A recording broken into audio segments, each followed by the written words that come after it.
ಈ ದಿನ .com ನಮ್ಮ ಕರ್ನಾಟಕ ನಡೆದ 50 ಹೆಜ್ಜೆ ಮುಂದಿನ ದಿಕ್ಕು ಎಂಬ ವಿಶೇಷ ಸಂಚಿಕೆಯನ್ನು ಹೊರತಂದಿದೆ. ಈ ವಿಶೇಷ ಸಂಚಿಕೆಯನ್ನು ಖರೀದಿಸೋಕೆ ಈ ಕೆಳಗೆ ಕಾಣಿಸ್ತಾ ಇರೋ ನಂಬರನ್ನು ಸಂಪರ್ಕಿಸಿ. ನಮಸ್ಕಾರ, ನಾನು ಸ್ವಪ್ನ.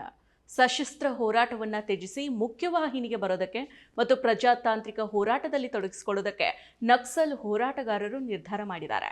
ಬೆಂಗಳೂರಿನಲ್ಲಿ ಮುಖ್ಯಮಂತ್ರಿಗಳ ಸಮ್ಮುಖದಲ್ಲೇ ಸರ್ಕಾರದ ಎದುರು ಶರಣಾಗಿದ್ದಾರೆ.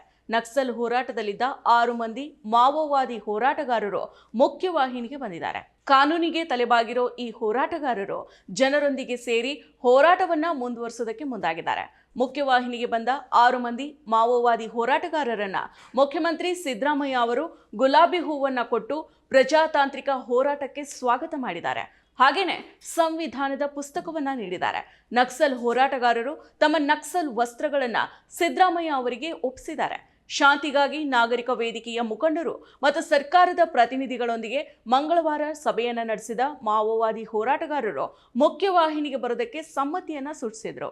ಶರಣಾಗತಿ ಮತ್ತು ಪುನರ್ವಸತಿ ವಿಶೇಷ ಪ್ಯಾಕೇಜ್ ಅಡಿಯಲ್ಲಿ ಶರಣಾಗುವಂತೆ ಸರ್ಕಾರ ನೀಡಿದ್ದ ಕರೆಯನ್ನ ಒಪ್ಕೊಂಡಿದ್ರು.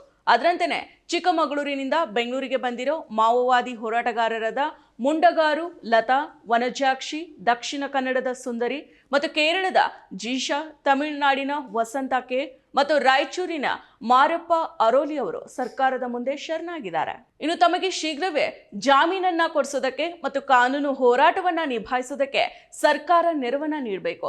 ಶೀಘ್ರವೇ ಜಾಮೀನನ್ನ ಕೊಡಿಸಿ ಜನರೊಂದಿಗಿನ ಹೋರಾಟದಲ್ಲಿ ತೊಡಗಿಸಿಕೊಳ್ಳೋದಕ್ಕೆ ತ್ವರಿತವಾಗಿ ಅವಕಾಶವನ್ನ ಮಾಡಿಕೊಡ್ಬೇಕು ಅನ್ನೋ ಬೇಡಿಕೆಯೂ ಸೇರಿದಂತೆ ಹಲವಾರು ಬೇಡಿಕೆಗಳನ್ನ ಸರ್ಕಾರದ ಮುಂದಿಟ್ಟಿದ್ದಾರೆ.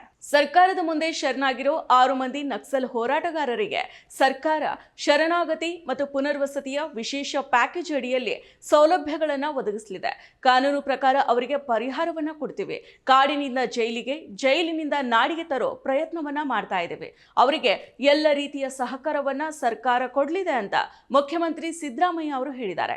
ಇನ್ನು ಅನ್ಯಾಯದ ವಿರುದ್ಧ ಅವರ ಹೋರಾಟ ಮುಂದುವರಿಯಲಿ, ಸಂವಿಧಾನದ ಪ್ರಕಾರ ಹೋರಾಟವನ್ನ ನಡೆಸಲಿ, ಕರ್ನಾಟಕವನ್ನ ನಕ್ಸಲ್ ಮುಕ್ತ ರಾಜ್ಯ ಮಾಡಬೇಕು ಅನ್ನೋ ಉದ್ದೇಶ ಈಡೇರಿದೆ.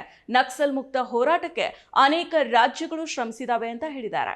ಶರಣಾಗತಿ ಆಗೋದಕ್ಕೆ ಮುಂದೆ ಬಂದಿರೋ 6 ನಕ್ಸಲೀಯರ ಬೇಡಿಕೆಗಳನ್ನ ಜಿಲ್ಲಾಡಳಿತ ಈಡೇರಿಸಲಿದೆ. ಅವರ ವಿರುದ್ಧದ ಪ್ರಕರಣಗಳ ತನಿಖೆಗಾಗಿ ತ್ವರಿತ ನ್ಯಾಯಾಲಯ ಸ್ಥಾಪನೆಯನ್ನ ಮಾಡ್ತೀವಿ ಅಂತ ಸಿಎಂ ಅವರು ಹೇಳಿದ್ದಾರೆ. ಮತ್ತಷ್ಟು ವಿಶೇಷ ವಿಡಿಯೋಗಳನ್ನು ನೋಡಲು ಮತ್ತು ಹೊಸ ವಿಡಿಯೋಗಳ ಬಗ್ಗೆ ತಿಳಿಯಲು ಈ ದಿನ .com ಯೂಟ್ಯೂಬ್ ಚಾನೆಲ್ ಸಬ್ಸ್ಕ್ರೈಬ್ ಮಾಡಿ ಮತ್ತು ಬೆಲ್ ಐಕಾನ್ ಕ್ಲಿಕ್ ಮಾಡಿ.